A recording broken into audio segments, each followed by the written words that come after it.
hace varios años, pero sobre todo este año, y tiene que ver con la doctrina bíblica. ¿Qué dice el Señor respecto al prenacido? Este es un tema complejo, que tiene muchas aristas, así que el tema no va a ser corto.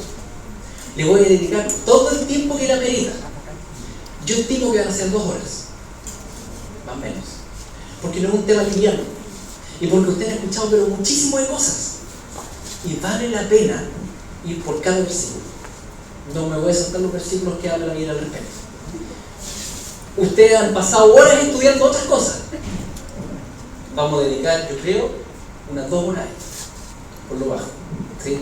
Porque es un tema que no es menor, es un tema que trae muchas complejidades y por tanto vamos a aplicarlo y vamos a pedir al Señor que Él nos hable. Y voy a orar otra vez. Padre Santo, yo te quiero rogar que tú cambies nuestras propias predisposiciones que tenemos. Cada uno tiene historia, tiene pensamiento, cada uno tiene vivencias, y queremos que tu palabra sea la que se haga vida en nosotros, y tu palabra, Señor, sea la que nos permita evaluar las circunstancias y la vida y las posturas.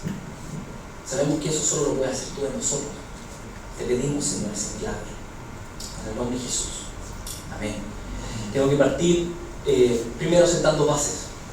Voy a ir asentando distintas bases. La primera base es la que ustedes ven ahí adelante en la diapositiva. Primero, la Biblia dice que tener hijos es bendición. Y ahí ya vemos un tema que hoy en día no se toma así. Tener hijos es un cacho. Así se enseña. Y uno se casa y patea el tema de tener hijos, ¿no es cierto? Y como que uno dice, no, ¿para qué? El mundo actual ve a tener hijos como un lastre. Las ISAPRES le dicen a los hijos cargas. Todo mal con los hijos. Todo mal. Y la Biblia dice, creó Dios al hombre a su imagen, a imagen de Dios lo creó, varón y hembra lo creó y los bendijo. Una bendición por parte del Creador. ¿Y cuál fue la bendición? Fructificad y multiplicaos, llenad la tierra, sojuzgadla y señoread de los peces del mar, en las aves de los cielos, en todas las bestias que se mueven sobre la tierra. Dios bendijo al ser humano. Y acto seguido lo que sale, esa gran bendición consta en fructificar y multiplicarse, en tener hijos. Es una bendición. Desde el inicio del capítulo 1, la Biblia te dice que es una bendición y un privilegio. De hecho, los ángeles no tienen ese privilegio. No lo tienen. Y nosotros sí tenemos ese privilegio. Y tenemos no solo el privilegio de multiplicarnos y fructificar, sino que tenemos el privilegio de ser portadores de la imagen de Dios. Portadores de la imagen de Dios. Dios no compartió su imagen en animales, compartió en el ser humano. Y a imagen de Dios. Todo ser humano es especial, por tanto, y valioso, y es considerado cúspide de la creación. Y Dios pone al ser humano para que señoree y sojuzgue sobre los demás. Nosotros no somos animales. Desde Génesis 1 está establecido así, desde la creación, que Dios nos puso, compartió su imagen en nosotros y nos pone a administrar la creación. Por tanto, no somos un mamífero más. Tenemos que, como representantes de Dios en el mundo, cuidar de los animales y de la creación como si fuésemos nosotros mismos los que hubiésemos creado con nuestras propias manos. Y no lo hicimos, pero nos pone como representantes a sojuzgar. Es el amor que debemos tener por toda la creación. Tener hijos, entonces, multiplicarse es un privilegio, es una bendición. Y el mundo actual, como les decía, lo ve como una carga. Nada más alejado a la verdad, nada más alejado. Criar es, de hecho, de gran beneficio personal. Muchos jóvenes, cuando se casan, y tal vez ustedes se han casado y no tienen hijos, ¿y por qué uno pospone el tener hijos? Porque uno dice que, escucha, estamos estudiando, estamos haciendo esto, lo otro, lo pospone en pos del desarrollo personal. Y no hay un desarrollo personal mayor que el criar. Ahí sí que te desarrollas. Ahí sí que sacas carácter. El carácter de Cristo. Tú puedes estudiar 1000 doctorados, pero no es lo mismo que tener una guagua. No es lo mismo. Te quieres desarrollar, ten hijos. Y vas a crecer en carácter. Y vas a crecer en amor. Así lo trabaja la Biblia. Pero nosotros estamos tan metidos en el tema de cómo el mundo funciona, que para nosotros tener hijos es como, este año no, próximo año, no. Para las parejas jóvenes, ¿no es cierto? La Biblia te dice reiteradamente que es una bendición. Salmo 127, dame la siguiente. Salmo 127, dice lo siguiente. He aquí, herencia de Jehová son los hijos, cosa de estima el fruto del vientre. Como saeta en mano del valiente, así son los hijos habidos en la juventud. Bienaventurado el hombre que llenó su aljaba de ellos, no será avergonzado cuando hablare con los enemigos en la puerta. ¿Los hijos qué son? Una bendición. Bienaventurados, dicen. Son una herencia de Jehová. Fíjense los términos que ocupa. Herencia de Jehová, cosa de estima, una bendición. Tú quieres ser bendecido, que tener una cosa de estima, dice que incluso son como flechas. Cuando habla de una aljaba, y que están en la aljaba, esto, ¿cómo decirlo? El tarro que se pone en la espalda y que coloca la flecha adentro, esa es la aljaba. Son como flechas que los padres direccionan a los hijos y tienen el privilegio de direccionarlos en la vida. Es una bendición. Es una bendición. Los hijos son esas flechas que los padres tiran. Y en el contexto cultural, esto que menciona que no serán avergonzados en la puerta, probablemente tiene que ver con la puerta de la ciudad, porque en esa época todo funcionaba en la puerta de la ciudad. Y era como el juzgado por un lado, y era en realidad donde se hacían las firmas, las actas y todo, y obviamente una familia numerosa que estaba ahí presente era de gran bendición. El Nuevo Testamento sigue la misma línea del Antiguo Testamento y te dice que tener hijos es bendición. No le voy a citar todos los versículos, pero probablemente ustedes se acuerden cómo Pablo habla a las mujeres de la importancia de criar y como una bendición criar, y como Pablo le habla a los hombres la importancia de hacerse cargo de sus hijos y discipularlos. Y esos textos están ahí en Timoteo, están en Efesios, están en Colosenses. Como les decía, no me voy a meter esos versículos hoy día porque hablar de crianza daba muchísimo. Solo quiero establecer la primera base, que es muy importante, y que es tener hijos es una bendición. No es una carga, no es una maldición, no es una lata. Sí, puede ser sufrido, puede ser duro, pero no por eso deja de ser una bendición. Es una bendición. ¿Sí? Ese es el punto 1. Así que no le crean al mundo cuando el mundo les dice, no, ¿para qué tener hijos? Punto 2, y que se desprende de estos mismos pasajes, como dice ahí, herencia del Señor. Los pasajes bíblicos indican que tener hijos en realidad es algo que Dios concede. Dios concede. Es verdad que nosotros los seres humanos tenemos cierta libertad para tener o no tener hijos, ¿no es cierto? Pero la verdad es que en última instancia el que concede los hijos es Dios.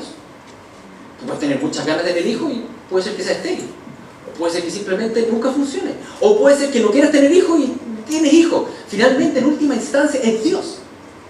¿Cuántos han quedado embarazados tal vez con anticonceptivos y todo y quedan embarazados igual? Finalmente Dios lo decide. Y así lo trabaja también la Escritura. Dame la siguiente. Dice, alzó sus ojos y vio a las mujeres y los niños y dijo, ¿quiénes son estos? Dijo Esaú. Y Jacob, el hermano, le dijo, bueno, son los niños que Dios ha dado a tu siervo. Hablando de él.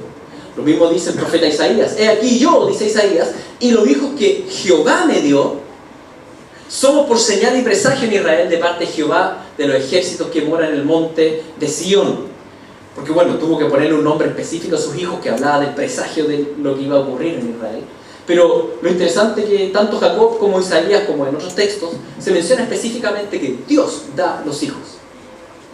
Dios los da. No es simplemente algo que yo decido.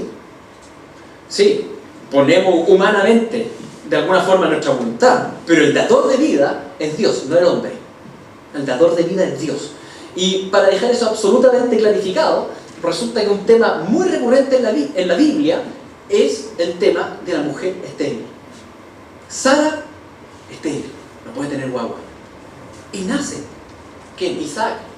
Isaac se casa con Rebeca, no pueden tener guagua. Hasta que el Señor hace un milagro y tiene guagua. Y después, Jacob se casa con Raquel y no puede tener guagua. Estéril otra vez. Pura mujer estéril. Era imposible que naciera una descendencia de esa familia. Y Dios estaba indicando algo con esto. Estaba indicando el Evangelio. Que era imposible que naciera la simiente de Dios. Pero Dios hace el milagro. Por eso la esterilidad es tan importante en la Biblia. Porque te indica la imposibilidad humana y la intervención de Dios para salvarte a ti. Entonces, con Raquel vemos vemos que dice, viendo a Raquel que no daba hijos a Jacob, tuvo envidia de su hermana Lea y decía a Jacob, dame hijos, o si no, me muero. Y Jacob se enojó contra Raquel y dijo, ¿soy yo acaso Dios? ¿Qué te impidió el fruto de tu vientre? Y bueno, más adelante en el capítulo se acordó Dios de Raquel y la oyó Dios y le concedió hijos. Y le concedió hijos. Porque el Señor finalmente va a sacar la simiente prometida en Génesis 3:15. La iba a sacar de una raza caída que era imposible que naciera el hombre perfecto. Imposible. Y el Señor lo sacó adelante de mujeres estériles, una generación tras otra, hasta que finalmente nace de una virgen. Esa es la historia de salvación. Era imposible que naciera Cristo. Dios lo hace posible, porque solo yo salvo, dice Jehová. O sea, el Evangelio está detrás de la concepción. Y es parte del relato de salvación en teología bíblica. El Evangelio está ahí presente, la simiente imposible. Dios da los hijos. Y en la eternidad, mis queridos, en algún momento futuro, estando todos nosotros con el Señor, vamos a ser como los ángeles, dice Cristo. Ya no vamos a poder engendrar o dar a luz. Ya no va a pasar. ¿Por qué ahora pasa?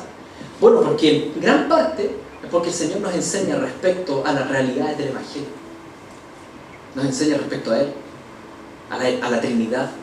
Nos enseña respecto al nuevo nacimiento. Nos enseña respecto a la salvación en Cristo. Todo lo que tiene que ver con la familia y con los hijos tiene muchísimo que ver con el Evangelio. Muchísimo. Entonces toda la familia, todo lo que sucede ahí, el tener hijos, todo indica a Cristo. Y por eso en esta era nosotros lo podemos vivir. Tenemos el privilegio de vivir. El privilegio.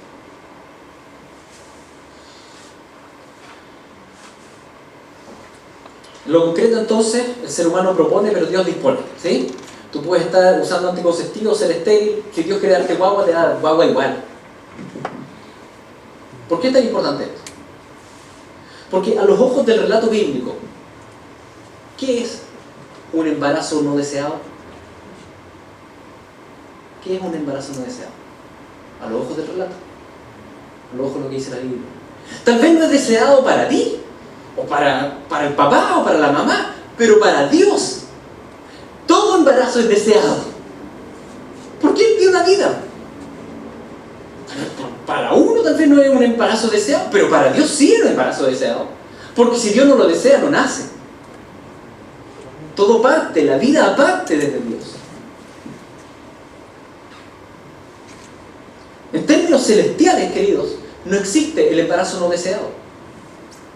Porque el dador de vida es Dios. Y si hay un embarazo, Él lo hizo. Él dio la vida. Él insufló aliento. Todo embarazo es un milagro de la sabiduría de Dios. Es un milagro. Porque ustedes tal vez han conocido muchas parejas que han querido tener guagua y no pueden. Y no se puede, no. Es un milagro. Dios da la vida. Por tanto, todo embarazo es deseado por Dios. Ese es el principio que está detrás de esto. Tu vida no es azarosa, o tú no fuiste de alguna forma producto de una equivocación. Es que no quería que nacieras. ¿Para qué naciste? Ojalá no hubieses nacido. No sé qué te han dicho tus papás, pero no les creas. Porque si naciste, es porque Dios quería. Tu embarazo fue deseado. Tal vez no por tus padres terrenales, pero sí por tu Padre Celestial. Entonces no te creas el engaño de que no deberías haber nacido. Si tú naciste es porque sí deberías haber nacido. Porque hubo un diseño detrás. Muchos embarazos terrenales, acá en la tierra, no deseados humanamente hablando, ocurren tal vez fuera del matrimonio. Y por lo cual, queriendo algunos incluso eliminar rastro, ¿no es cierto?, de la vergüenza de que tal vez le crezca la guata y no es que no quiero que... interrumpen la vida. Pero ojo, por mucho que la concepción haya sido pecaminosa, o en fornicación, o fuera del matrimonio, ese embarazo igual es un milagro de Dios. Y Dios dio esa vida. Quiero que mastiquemos esto un poco, porque ahí viene una criatura especial, portadora de la imagen de Dios. Más importante que cualquier dinosaurio que haya vivido. Más importante que cualquier animal y cualquier mamífero. Es un portador de la imagen de Dios que está naciendo ahí. Porque Dios mismo, el eterno creador, lo diseñó y lo concibió así. Así lo dice el Salmo 139. Cuando el Salmo 139 dice: porque tú formaste mis entrañas, tú me hiciste en el vientre de mi madre. ¿Por qué naciste como naciste? Y con las características que naciste. Porque Dios te armó así. Así que uno unió los genes. ¿Quién decidió qué gen del padre y gen de la madre y la mezcla? Dios. Tú me hiciste en el vientre de mi madre, te alabaré, porque formidable, maravillosas son tus obras. Estoy maravillado y mi alma lo sabe muy bien. No fue encubierto de ti mi cuerpo. Bien que en lo oculto fui formado, sí, entretejido en lo más profundo de la tierra, mi embrión, vieron tus ojos. Y en tu libro estaban escritos todas aquellas cosas que fueron luego formadas. Aquí no hay un tema así como azaroso. Ya, que se junten los genes y listo, lo que salió. Oh, lo que salió, mira. Ahora, que nosotros reclamemos tal vez porque, Señor, no me diste esta característica, y por qué soy chico, y por qué soy alto, y por qué soy gordo, y por qué soy flaco, y por qué el pelo así, y por qué así. Bueno, pero eso ya es cuento tuyo, pero no del Señor, porque el Señor te cuenta espectacular. Porque el Señor te diseñó así. Claro, le da pena que a ti no te guste, pero de que a Él le gusta, claro que le gusta. Él lo tiene anotado, tiene tus características anotadas desde antes que te concibieran. Estaban anotados en el libro, dice. Dice, en el libro estaban escritas todas aquellas cosas que fueron luego formadas. Esto no es azaroso. El Señor conoce toda tu genética y te puso las características que tienes. Y muchas veces no nos aceptamos a nosotros mismos. Y no nos aceptamos, ¿por qué? Porque mis papás no me aceptaron, porque mis compañeros, porque lo que me han dicho, porque yo mismo. Pero no le creas al mundo, créele al que te hizo y al que te diseñó. Es cuando aún no había ninguna piedra creada, porque no existían los átomos y había nada, Él ya tenía tus características. Ya tenía tus características. Entonces, eso sale ahí. Así que fueron formadas sin faltar ninguna de ellas, dice. Ninguna de ellas. No se equivocó el Señor en cómo te hizo. Cuán preciosos me son, oh Dios, tus pensamientos. Cuán grande es la suma de ellos, no lo puedo entender. No lo puedo entender, dice el Señor. ¿Cómo lo hiciste? Querido, todo embarazo, aunque haya sido concebido en pecado, igual responde a un milagro de vida de Dios. No. Quiero que entendamos esto, queridos. Tal vez estás embarazada o eres padre y sientes culpa porque concebiste en fornicación. Te sientes culpable. Y quiero que entiendan lo siguiente: sí, el acto sexual fuera del matrimonio es pecado. Y fue pecado, sí, fue pecado. Pero el embarazo no es pecado. El embarazo es bendición. ¿Entienden? Sí, el pecado, el acto sexual, sí, fue pecado. Pero el embarazo es bendición, es vida. Tener hijos siempre es bendición. Lo que ocurrió ahí, que en realidad la paga del pecado era muerte. Y después de pecar, yo debería haber muerto. Y en vez de eso el Señor extendió gracia y te dio vida sobre vida. Si estás embarazada, o tú eres papá, ¿no es cierto? Tienes que saltar de alegría. No te sientas avergonzado. No significa que tu pecado queda justificado, ¿no? Queda justificado en la cruz, porque fue pecado. Pero el embarazo nunca es pecado. ¿Logran ver la diferencia? ¿Sí? ¿Lo logramos separar? El Señor, en medio de tu pecado, te concedió vida en tu vientre. Te concedió vida. ¡Qué precioso! Fue una manifestación del Evangelio. Eso es lo que fue. Porque debiendo morir en tu pecado, hubo un nacimiento. Es manifestación del Evangelio.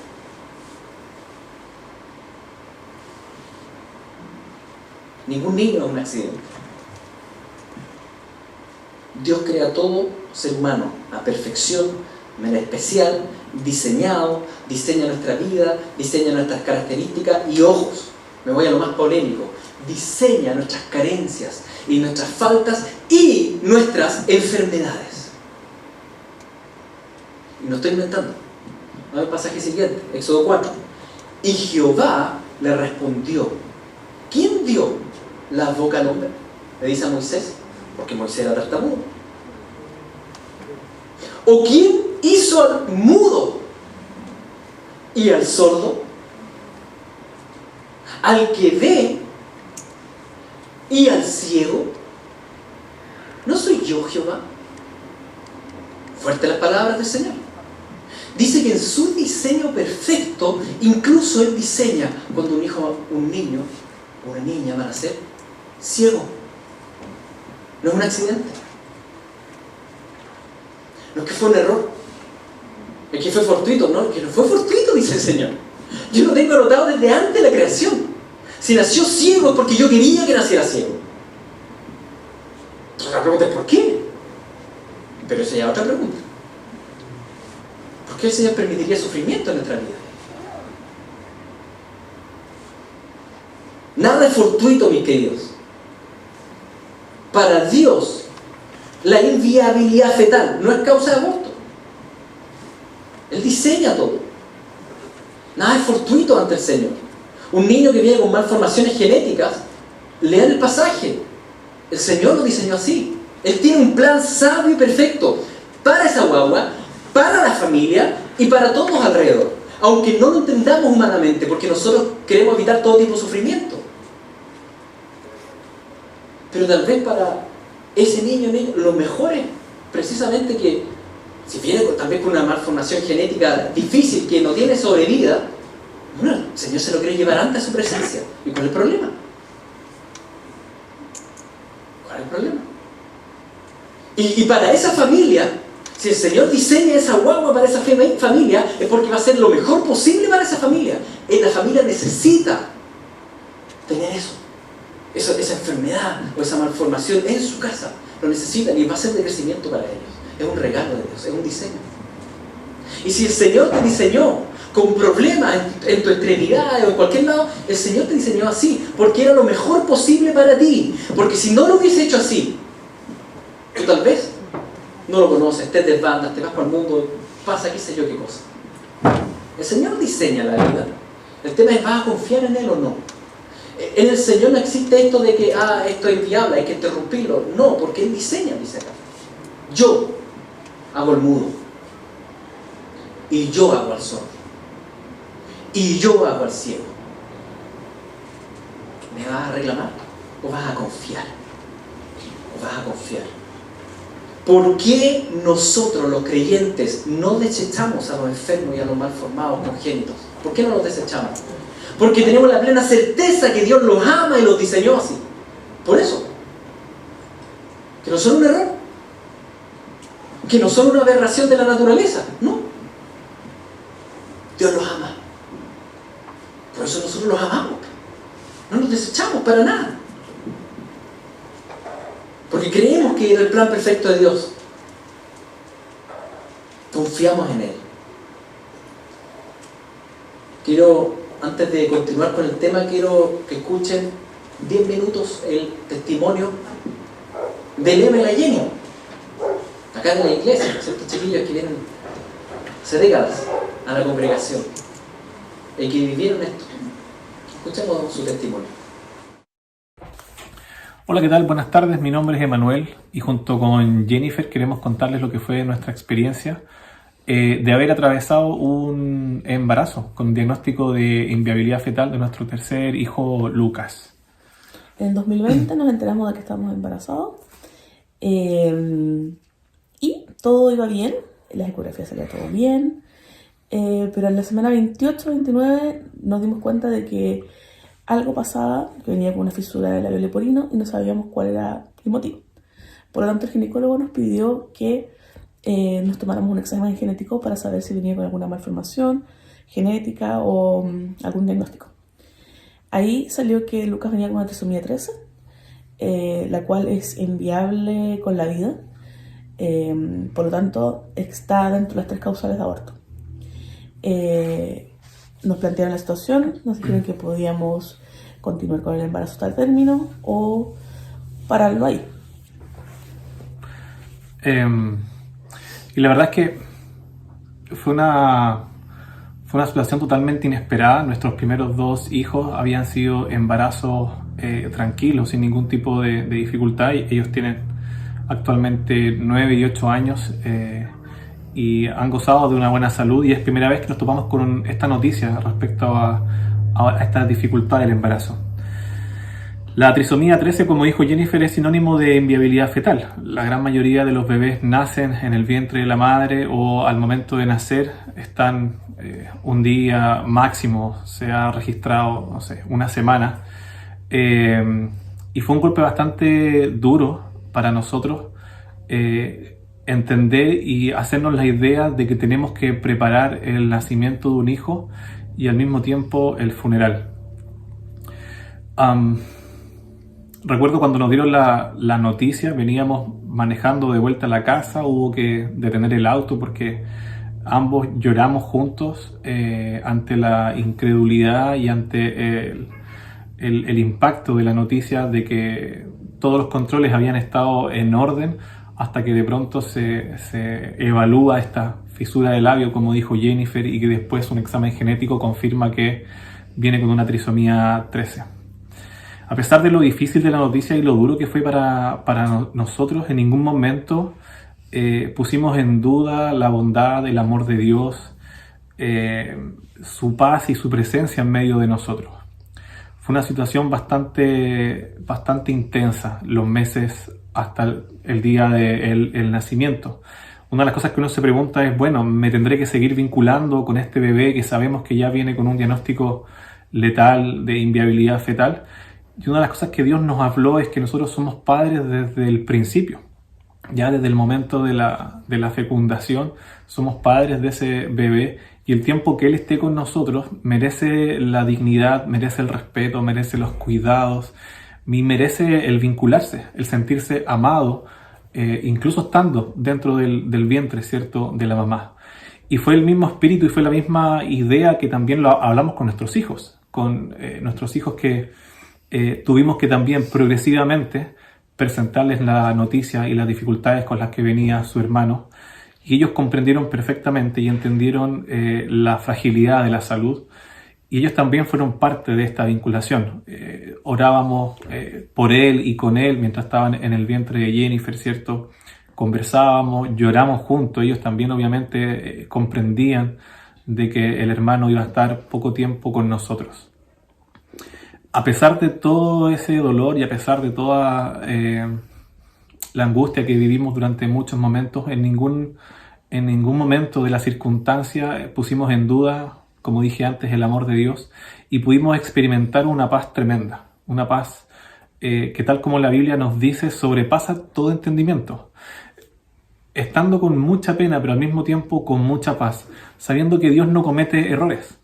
Y lamentablemente a veces entendemos estas dificultades como una inviabilidad fetal, como un error, como un problema de orden genético, pero más allá de eso, Dios nos fue mostrando que Él no comete errores y que la vida de Lucas está en las manos de Él, así también nuestro corazón y cómo vamos a enfrentar estas circunstancias como cristianos.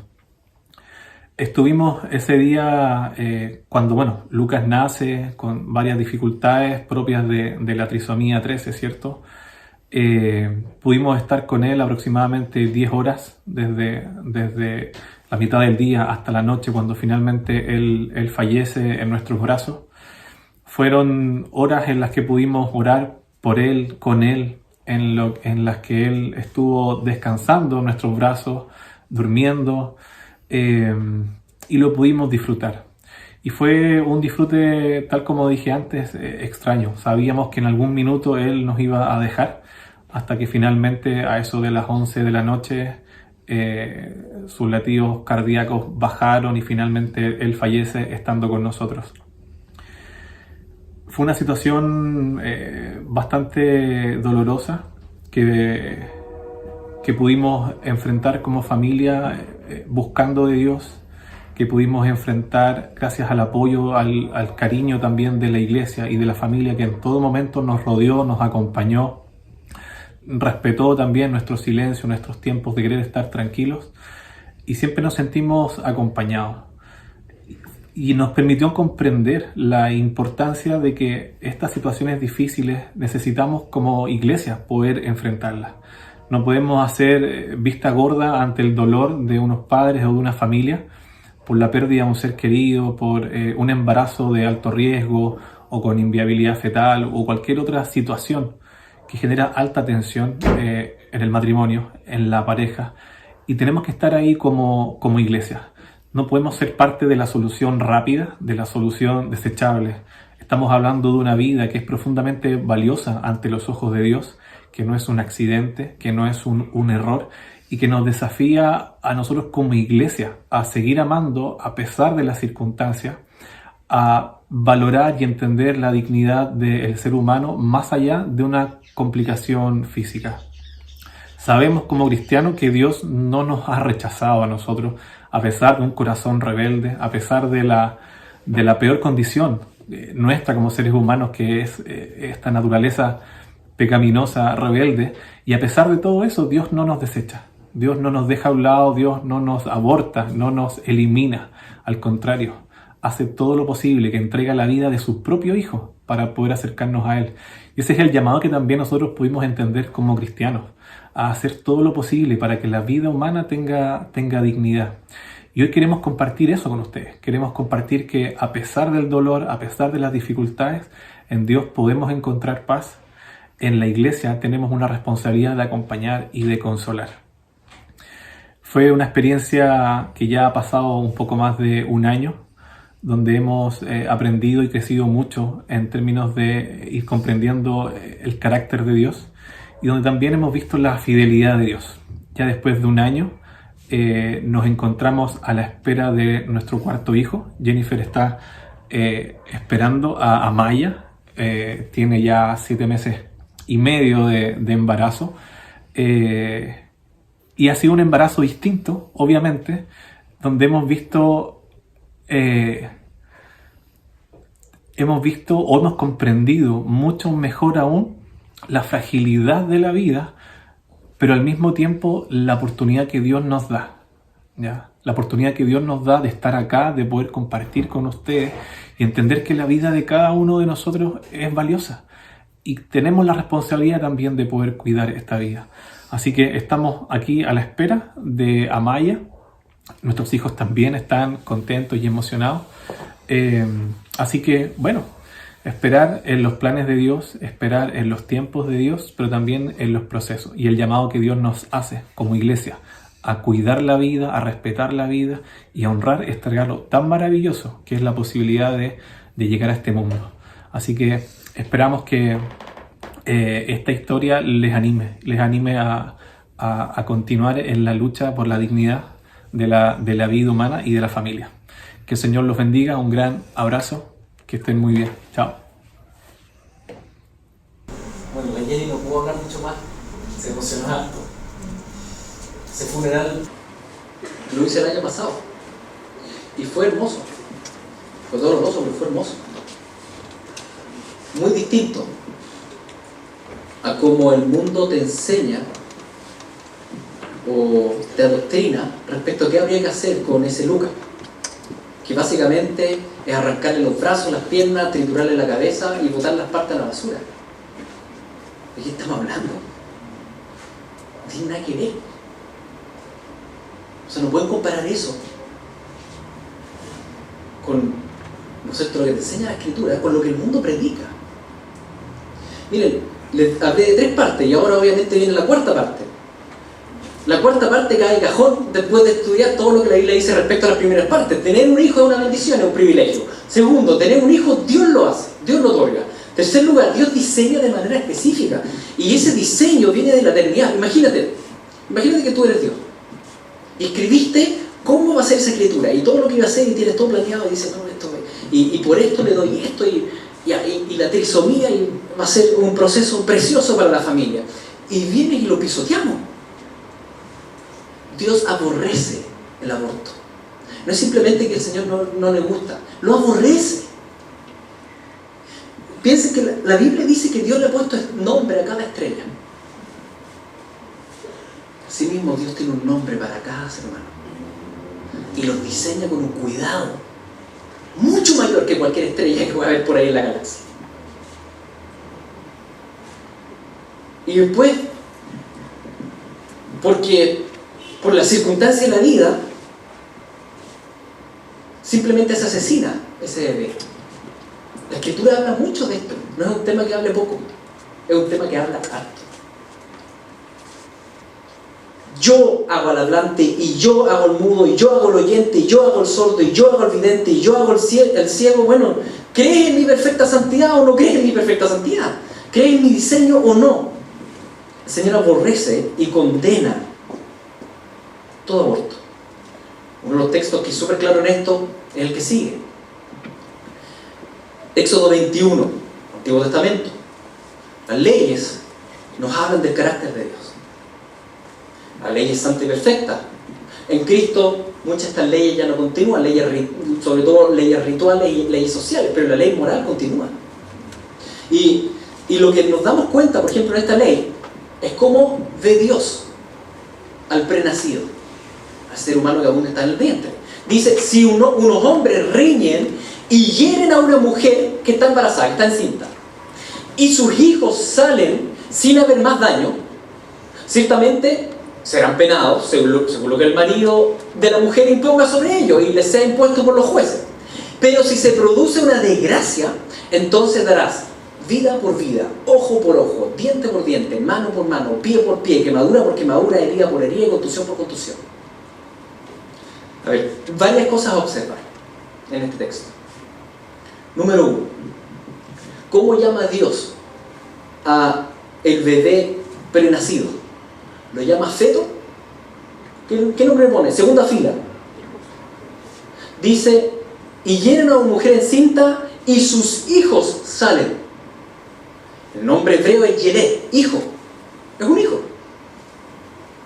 No te habla de feto, así como la cosa, te dice es un hijo. Y cuando dice, si el hijo sale, está hablando de un parto prematuro. ¿No es cierto? Si hay parto prematuro y no pasa nada, bueno, igual multa por parto prematuro. Pero si hay una desgracia con ese bebé que salió, es la primera vez que en la Biblia y en el Pentateuco aparece la ley del talión. ¿Conocen la ley del talión? Esa es la ley del talión, ojo por ojo, diente por diente, que dictamina una justicia perfecta. Ni menos ni más. Porque en esa época, como en todas las épocas, siempre los juicios muchas veces son excesivos o son muy pocos. ¿Por qué digo excesivo? Porque, no sé, alguien le sacaba un ojo a alguien y iba y lo mataba. No, pues dice el Señor, ojo por ojo. O al revés, el bebé moría. Ah, es una guagua nomás. Es que no es una guagua nomás, es un ser humano. Mano por mano. Piensen esto. Los dos hombres se pelearon, salió qué sé yo, le pegaron a la mujer, parto prematuro, salió el hijo. Y en todo ese proceso fue dañado, se le dañaron las piernas, porque cayó, porque qué sé yo. ¿Cuál es la condena? Tienen que tomar a esos dos hombres, los tienen que tullir, les tienen que fracturar las piernas y tienen que quedar tullidos el resto de su vida, porque eso hicieron por ese otro ser humano, pierna por pierna. Esa era la ley. ¿Qué significa eso? Que ante Dios, el Creador, ¿quién vale más acá? ¿Un prenacido o un pornacido? Es lo mismo.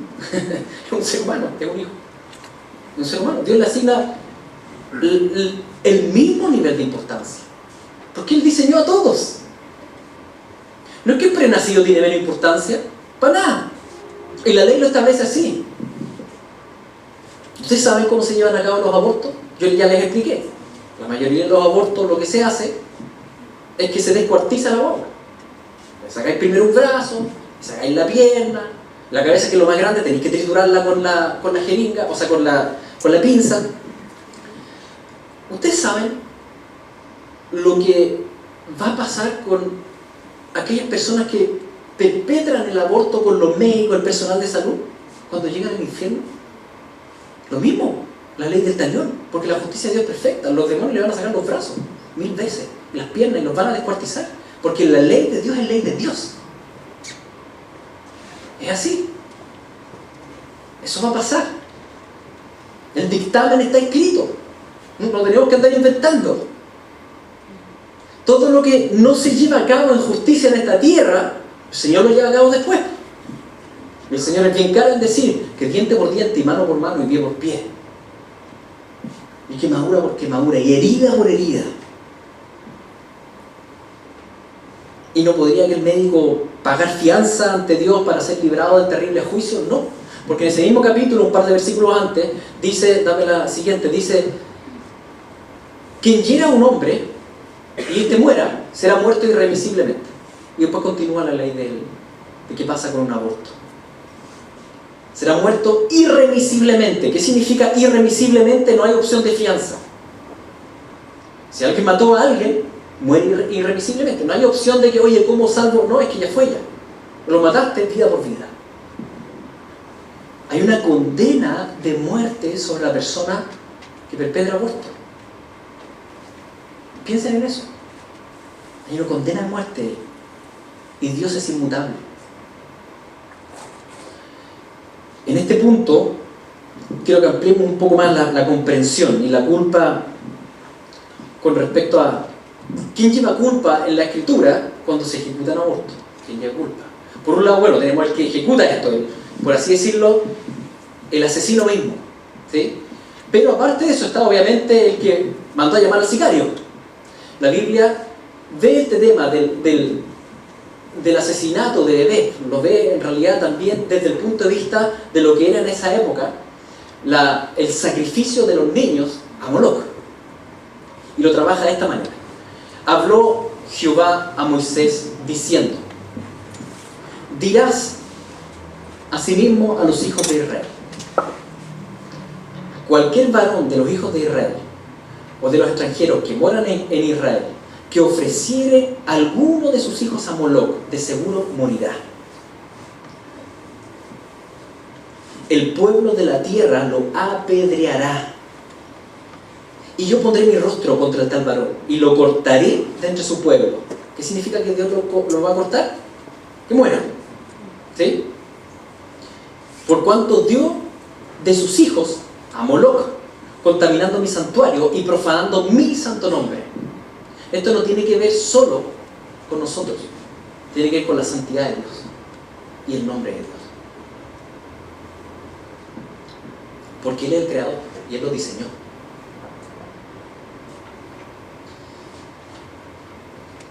En esa época los paganos adoraban al dios Moloch. El dios Moloch era un dios de la prosperidad. Una estatua, ¿no es cierto?, que echaban fuego adentro, que ardía en fuego y por tanto o lanzaban a los niños directamente al fuego, o tenía una bandeja que estaba ardiendo y lo freían sobre la bandeja. Y tú dices: ¡qué terrible! Sí, pero no es muy distinto al descuartizamiento. No es muy distinto. Y les puede sonar barbárico quemar un bebé a Moloch, pero la verdad es que los motivos en esa época eran los mismos que los motivos que se escriben hoy día en el aborto, los mismos. ¿Por qué se sacrificaba un niño Moloch? Por la prosperidad personal, para no sufrir, para que me vaya bien. Hoy en día, ¿cuáles son los argumentos de matar niños? Es que no quiero sufrir, que quiero tener prosperidad. Por eso el aborto es homologable al sacrificio a Moloch, porque el Dios que está detrás es el mismo Dios, en la misma deidad, porque los motivos son similares. Miren, tal vez ustedes han vivido o están viviendo hoy día un embarazo no deseado, humanamente hablando, y obviamente hay dolor y sufrimiento en un embarazo que uno mismo no planificó, pero que Dios sí. pero que uno no planificó, y ahí se te viene abajo el mundo, y obviamente hay dolor al respecto. Pero te aseguro que habrá más dolor si lidias con tu dolor matando a otro, porque añades sobre tu dolor pecado y condena. Es obvio. Parece fácil la escapada, pero el asesinato va a traer cualquier cantidad de maldición en tu vida. Si sacrificas tu bebé a Moloch, caes bajo el juicio de Dios, como es explícito acá en los versículos.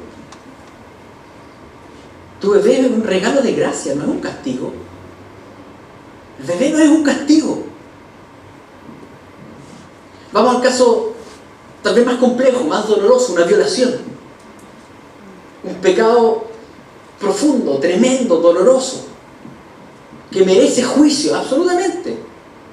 Absolutamente. Pero que incluso de ese pecado más horrendo, Dios igual manifiesta gracia y te da vida. ¿Qué vamos a hacer? Sé que el dolor de la violación, que he conversado muchas veces temas así, con muchos acá en la congregación, y es terrible, y es doloroso, y una imputación emocional. Pero debemos recordar que la vida en ese vientre no es el violador, punto 1, sino que un acto de gracia del Señor. Y punto 2, no tomes la venganza en tus manos, da lugar a la ira de Dios. Dios se encargará. Pero ¿qué vas a hacer? Si el violador tiene una niña de 3 años en su casa, ¿vas a ir y matar a la niña? Frente al pecado del otro, ¿vas a ir y asesinar? No. No vamos a hacer eso. Más aún, si el Señor concedió esa vida en mi vientre. La criatura en tu vientre no es el violador, no lo es. Sino que primero es bendición de Dios, segundo, dada por Dios, tercero, diseñada por Dios. Y yo sé que todo eso puede hacerte explotar la cabeza, pero el Evangelio es muy importante en el momento de crisis, así como lo vivió Elena y la Jenny. En ese momento ellos recordaron el Evangelio, recordaron que no, Dios diseña, esto es perfecto y vamos a seguir adelante. Hay muchas otras alternativas al aborto. Y si esto emocionalmente mucho, bueno, posteriormente al parto, puede entregar una adopción. Y nosotros como iglesia podemos hacernos cargo. Ahora, el tema de la infancia vulnerable lo va a tratar la Dani la próxima semana. Pero obviamente ahí tenemos un rol importante como iglesia. Tenemos que acoger a todos los niños. Es el llamado que tenemos que llevar a cabo. El tema es que responder a una violación con asesinato no sana a nadie. A nadie. Solo empeora el estado. Empeora el estado de la que está sufriendo. ¿Va a añadir dolor al dolor? No tiene sentido, sobre todo cuando Dios concedió la vida en actos de bendición. Cuando hablo de la culpa ante Dios por haber abortado, quiero que se fijen cómo el texto no habla solo a la mujer, habla al hombre.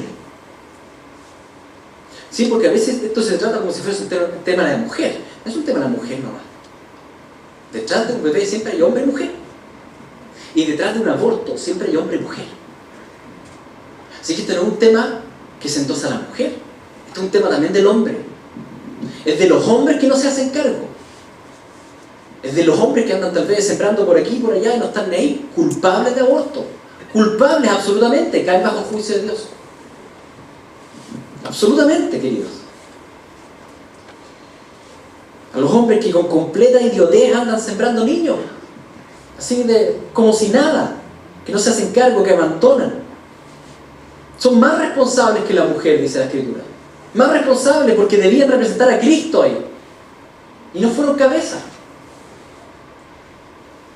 Así que caen bajo juicio. Por eso aquí en el sacrificio de Moloch se menciona al hombre. Entonces no es un tema solo de mujer. Es un tema de hombre y mujer. Y donde la responsabilidad recae sobre ambos y sobre todo sobre el hombre. Repito una vez más, si tienes un embarazo no deseado, quiero que sepas y que quede bien claro, uno, que tener un hijo es un privilegio y una bendición. 2, que Dios te dio esa vida. 3, que Dios diseñó esa vida. 4, que Dios aborrece el aborto y lo condena. Y lo condena con ley del talión. Vida por vida. Y si ya cometiste el asesinato, ¿hay oportunidad? Sí. Gracias al Señor, sí. Gracias a la cruz de Cristo, hay oportunidad de perdón. Lo que no significa que es sin cicatriz. Que todos nosotros sabemos cómo los pecados han afectado nuestra vida. Y cómo las consecuencias quedan, aunque tengamos el perdón del Señor. ¿Dios perdona a asesinos? Sí, obvio. Pero no por eso quedan sin cicatrices. Gracias a Cristo que fue molido en la cruz para salvarte de ser molido o molida por haber abortado al bebé. Porque esa es la condena. Obviamente todo este tema nos introduce a la contingencia actual.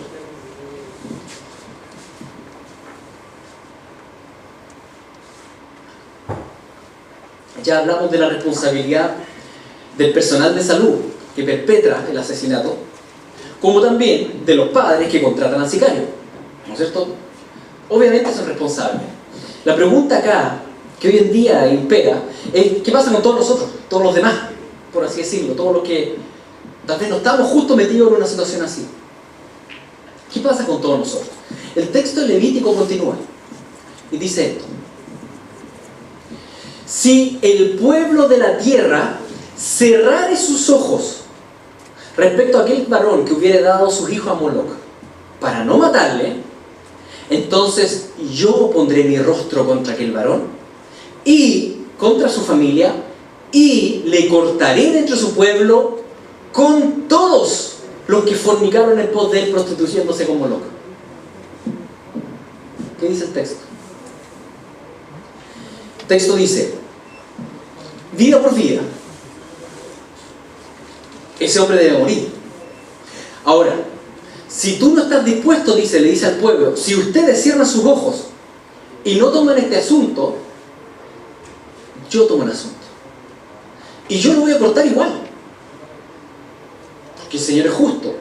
Porque la ira está en las manos del Dios justo. Entonces yo lo voy a cortar igual. El tema es que lo voy a cortar con todos los que cerraron los ojos. No sé si me explico. La condena no recae solo sobre el asesino, no solo sobre los que contrataron al sicario, sino también con todos los que están alrededor y no dijeron nada. Y cerraron sus ojos. La condena de ser cortados recae sobre todos los que cerraron los ojos. La misma condena.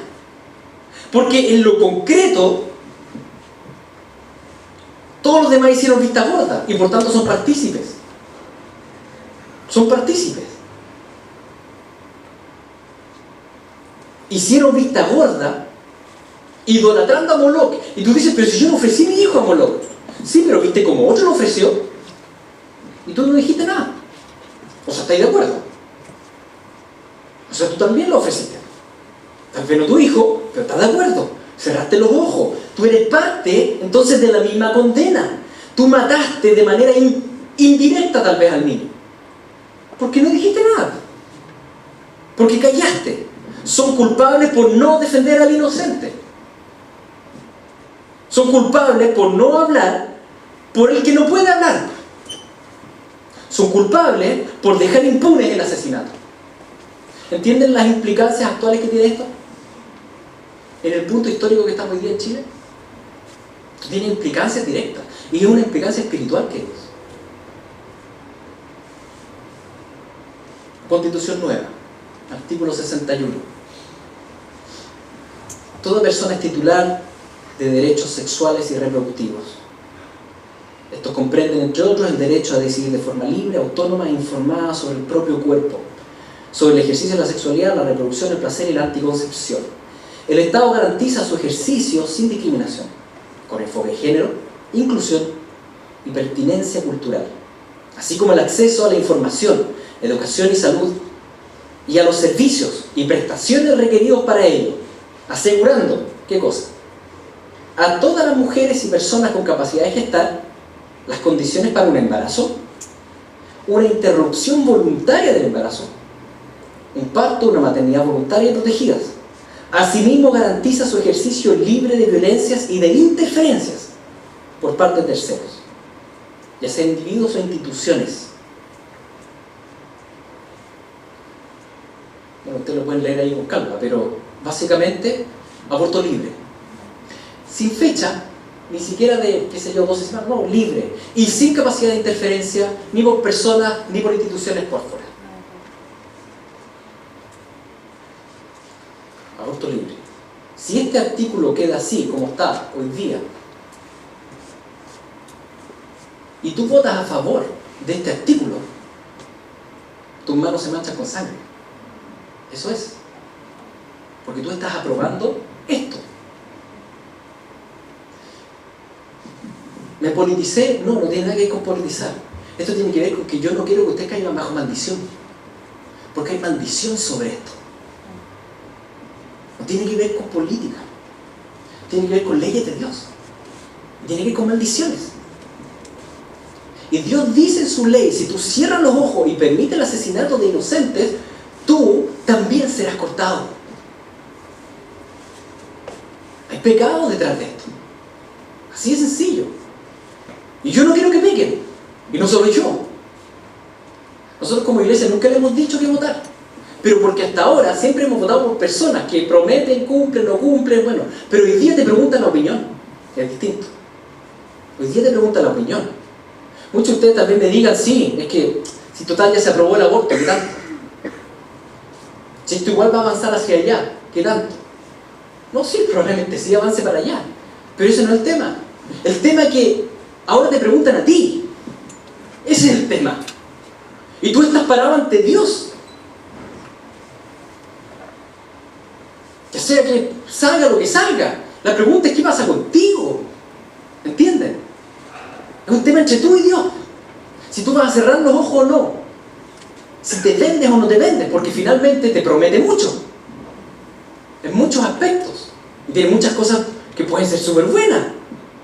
Como les decía, históricamente como iglesia nunca hemos dicho que voten, pero hoy día estamos absolutamente unánimes como equipo pastoral y como todo cuerpo de líderes que si está ese artículo, no podemos aceptar ese artículo. No se puede. Es asesinato masivo.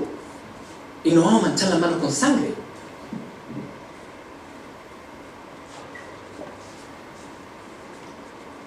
Y el mundo nos ofrece cosas. Porque obvio, la adoración a Moloch te ofrece cosas. A cambio de una sola cosa, que te arrodille frente a Moloch y sacrifique a los niños de Chile, ¿no lo vamos a hacer? Que nos ofrezcan el mundo entero, vea lo mismo. Puede ser que el 99,9% sea espectacular en la Constitución. Mira lo mismo. Que me ofrezcan, no sé, el paraíso. No trabajar nunca más y tener 5 palos todos los meses. Que me ofrezcan lo que quieran. No me voy a vender para matar a niños. ¿De qué estamos hablando? ¿De qué estamos hablando, chiquillos? Dios aborrece el aborto. ¿No? Es incomprensible lo que está pasando. Nos da lo mismo que nos prometen el mundo entero. No nos vamos a arrodillar, sino que vamos a condenar rotundamente el artículo. Rotundamente. Miren, les voy a decir una palabra que es del Señor, no es mía. Y si se enojan, enójense con el Señor. Deuteronomio 27. Maldito el que hiere a su prójimo ocultamente, y dirá todo el pueblo, amén. Y maldito el que recibiere soborno para quitar la vida al inocente, y dirá todo el pueblo, amén. Maldito el que recibiere soborno para quitar la vida del inocente. Esto es, estamos en esta encrucijada, chiquillos. Por favor, véanlo. Te están sobornando para quitar la vida del inocente. Velo. Porque si no caes bajo maldición. No lo estoy diciendo yo. Si esta cuestión no tiene que ver con derecha o izquierda. Tiene que ver con el pecado.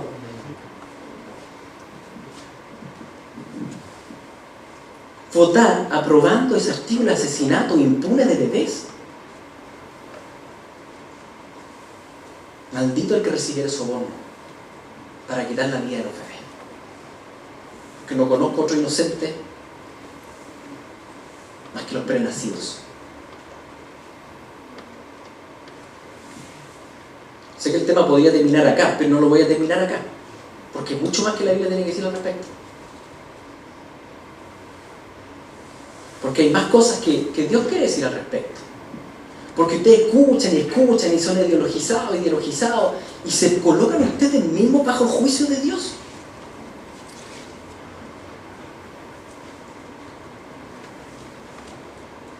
Nos falta hablar de la ponderación de los derechos.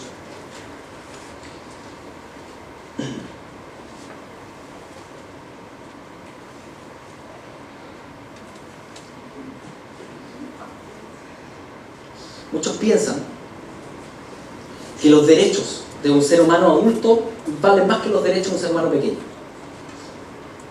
Básicamente así se pondera. Así está la postura pro aborto. Y ya vimos que el Antiguo Testamento lo trata al menos como coiguales.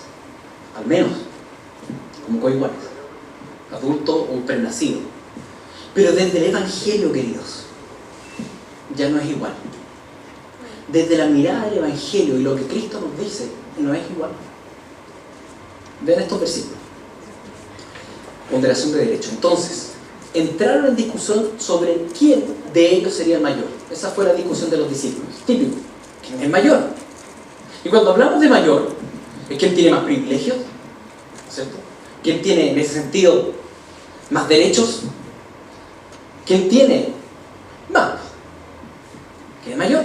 Y Jesús, percibiendo los pensamientos de sus corazones, tomó a un niño. Qué interesante. Podría haber tomado a un pobre. Podría haber tomado a un extranjero. No, tomó a un niño. Puso al niño al medio. Y lo puso junto a sí y les dijo: cualquiera que reciba a este niño en mi nombre, a mí me recibe. Cualquiera que me recibe a mí, recibe al que me envió. Porque el que es más pequeño entre vosotros es el más grande. El que recibe a este niño me recibe a mí. Si estás embarazada, no quieres tener el bebé, o tú eres padre, no quieres que nazca ese bebé, si lo recibes como recibiendo a Cristo, imagínate la bendición que tienes, recibir a Cristo. El que recibe, y después termina diciendo: el más pequeño que vosotros es el más grande. Un par de capítulos después, no les cuajó a los discípulos. Capítulo 22, dame la siguiente. Hubo también entre ellos una contienda sobre quién de ellos parecía ser el mayor. Siguieron peleando. ¿Quién será el mayor? Oh, ¿qué les da, ser humano? ¿Quién será el mayor? Él entonces dijo: los reyes de las naciones se enseñorean de ellas, los que tienen autoridad sobre ellas son llamados bienhechores, pero no así vosotros, sino que el mayor entre vosotros hágase como el menor, el que dirige como el que sirve. Porque ¿quién es mayor? ¿El que se reclina a la mesa o el que sirve? ¿No el que se reclina a la mesa? Bueno, yo estoy en medio de ustedes como el que sirve. 2 veces la misma contienda y 2 veces la misma respuesta. ¿Cuál era la duda? ¿Quién es mayor? ¿Quién tiene más derecho? ¿Quién tiene más privilegio? ¿Quién tiene más dignidad? ¿Quién es más? ¿Y cuál es la respuesta? La respuesta de Cristo es: ¿me ven a mí? ¿Soy mayor a ustedes o no? ¿Y cómo me ven? Me dice siervo. El Evangelio habla del mayor de todos, haciéndose el menor para defender a los chicos. Es el Evangelio. El mayor sirve al menor, el más grande protege al más chico. ¿Por qué? Porque Dios lo hizo así. Piensen en esto: la distancia entre nosotros y un bebé prenacido no es para nada grande. Es una distancia de 20, 30 o 40 años, lo que estamos hablando. Es una distancia pequeña comparada a la distancia entre tú y Dios. Y el atado que significaste para Dios, que todos los atados que le has causado. Así que, para Dios no hubiese sido ningún problema desecharte. Desde la divinidad, Él es infinitamente más grande. Pero te abortó, no hizo eso. Él se despojó a sí mismo y se puso por debajo tuyo para rescatar ¿a quién? Al más vil, al más menospreciado, al más desechado, al que no era nada. Entonces, ¿con qué derecho vamos a despreciar nosotros? Ese es el argumento, como usted tiene el testimonio que sostuvo a Emma y Jenny en el proceso, el Evangelio, lo que Dios hizo por mí, con ese puro hecho. Ya no tenemos necesidad de leer nada más. En la ponderación de derechos, abortar no es solo rechazar el mandato de Dios, es rechazar la esencia misma de Dios, de cómo Él es, de cómo Él actúa. Si yo desecho al chico, estoy diciendo, Señor, tú estás mal, porque tú no desechas al chico, estás mal enfocado, Señor, te equivocaste, Señor. No puedo desechar al chico si amo a Dios, si lo amo a Él y Él es mi ejemplo. ¿Cómo le voy a decir que está mal? Gracias, Señor, por no desecharme. Gloria a Dios porque cogió a los débiles. Gloria a Dios porque Él es padre de huérfanos, dice la Escritura. Y gloria a Dios porque Él es protector de viuda y refugio a los extranjeros. Y si Él, siendo el mayor, infinitamente superior a nosotros, hizo eso, ¿cuánto más nosotros debemos aceptar a los bebés? De cualquiera y de donde venga y de donde salga y por las circunstancias que sea, da lo mismo, traigan a los bebés. Si Dios lo hizo así conmigo, da lo mismo.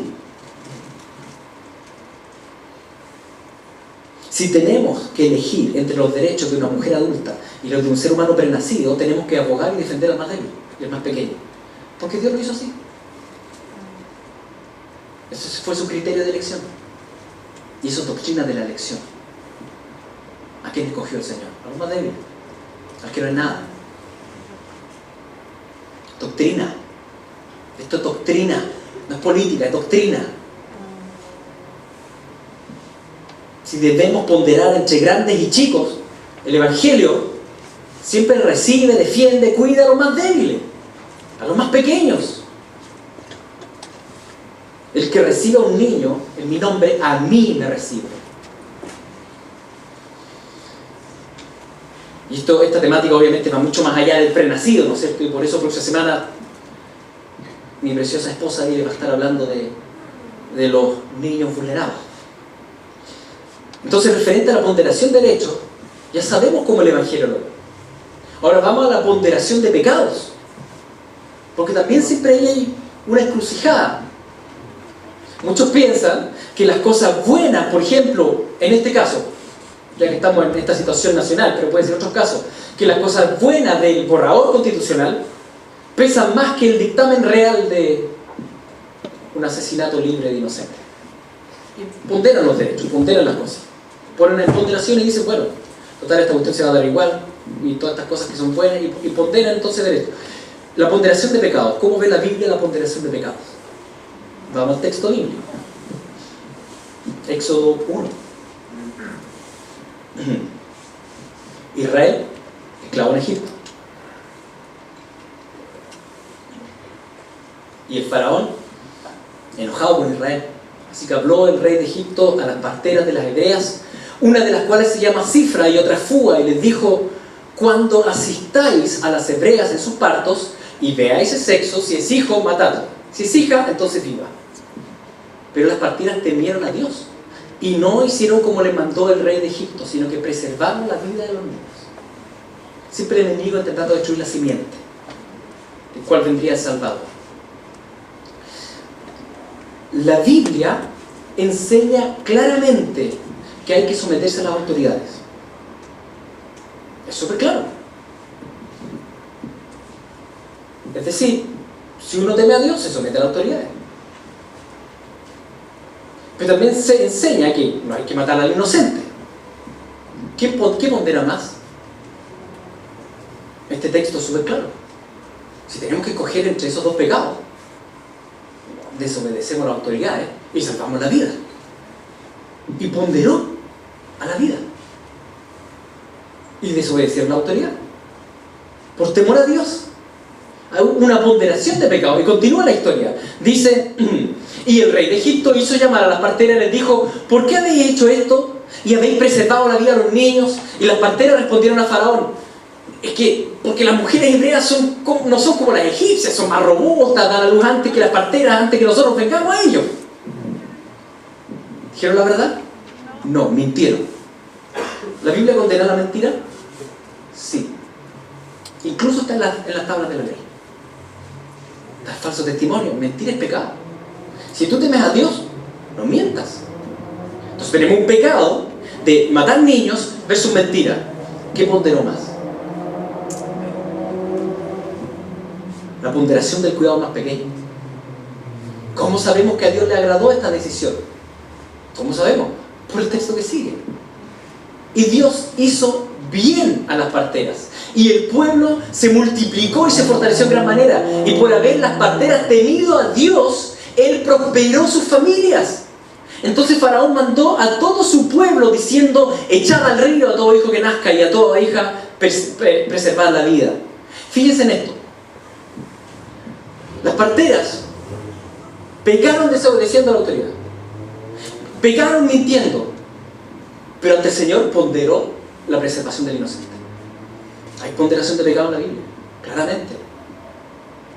Y la preservación de la vida es un bien que está puesto como supremo, porque Dios insufla la vida, porque Dios mismo da la vida, porque Dios mismo en el Evangelio, queridos, Él podría haberse encarnado simplemente como joven, y no hizo eso. Él lo que hizo para ser verdadero hombre, pasó por todo el proceso de la humanidad, y eso significó la concepción. Para ser verdadero ser humano hay que pasar por el estado intrauterino. La vida, todo lo que en la vida en sí misma indica a Cristo y glorifica a Cristo, y Dios santifica la vida, eso pondera más. Y el texto lo muestra claramente que pondera más. Y fíjense qué pasó al final. Igual mataron la guagua. Fíjense. Dice, le dijo entonces, mandó a todo su pueblo, diciendo: vayan y échenlos al río. Mandó a su pueblo. Y muchos dicen hoy en día: oye, votemos igual por esto, si total, tarde o temprano se va a aprobar igual el aborto libre. Y puede ser. Pero yo quiero que ustedes sean como Cifra y Fúa. Porque ¿qué pasó con ellas? Ellas fueron prosperadas porque sus manos quedaron libres de sangre. Si un pueblo va a quedar con manos ensangrentadas, que sean ellos, pero no tú. Y si finalmente igual se hace, ya, pero que no seas tú. ¿Por qué te vas a manchar tú las manos con sangre? Tú que conoces el Evangelio, que conoces la Escritura. Amados, la Biblia sí pondera distintos los pecados. Y resulta que la vida es considerada el más alto valor. Tan alto valor, el tema de la vida y la muerte, que está en el mismísimo núcleo del Evangelio. Tan alto valor tiene el aliento de vida para Dios, que decidió mostrar su amor infinito precisamente, dándonos el regalo más grande y asombroso de todo: entregar su propia vida. El tema de la vida es nuclear en el Evangelio. Amados, debemos renovar nuestra manera de pensar. Renovar nuestra manera de pensar de acuerdo a la Escritura. No se dejen llevar por los vientos que van y vienen, pero la palabra no cambia. Y esto no tiene que ver simplemente con una nación, tiene que ver contigo y el Señor. Y si caes o no bajo condenación con el Señor, no. Esto es un tema personal entre tú y el Señor. Y yo le ruego al Señor que Él los levante como las Cifras y las Fúas de esta generación. Valientes, hombres y mujeres que temen más a Dios que a la sociedad. Y que no se venden por la vida. Que saben diferenciar entre lo bueno y lo malo. Y que buscan en todo lo que hacen, honrar al Padre. Vamos a orar. Padre Santo, tú eres tan bueno, tan eternamente bueno. Tú nos diseñaste a cada uno de nosotros. Nos amas entrañablemente. No queremos hacer nada que te duela. Señor, queremos glorificar tu nombre con nuestra vida. Tú sabes que cada uno de nosotros puede tener opiniones, tendencias personales, pero todo lo ponemos ahí a tus pies. Te adoramos a ti. Y queremos, Señor, que tu nombre sea glorificado en todo lo que hagamos. Señor, si hay mal llamados, embarazos no deseados en este lugar, bendice esa pequeña vida que está ahí, a su madre, a su padre, y que puedan entender el privilegio que tienen. Y guíanos a todos los demás, Señor, a no cerrar nuestros ojos a lo que está pasando, sino que saber con claridad qué es lo que tú quieres a cada uno de nosotros, Señor. Líbranos de manchar nuestras manos con sangre y que podamos ser un pueblo santo, apartado del mal, para ti. No somos de acá, somos de arriba y queremos vivir en pos de la santidad, Señor. Lo rogamos en el nombre de Jesús.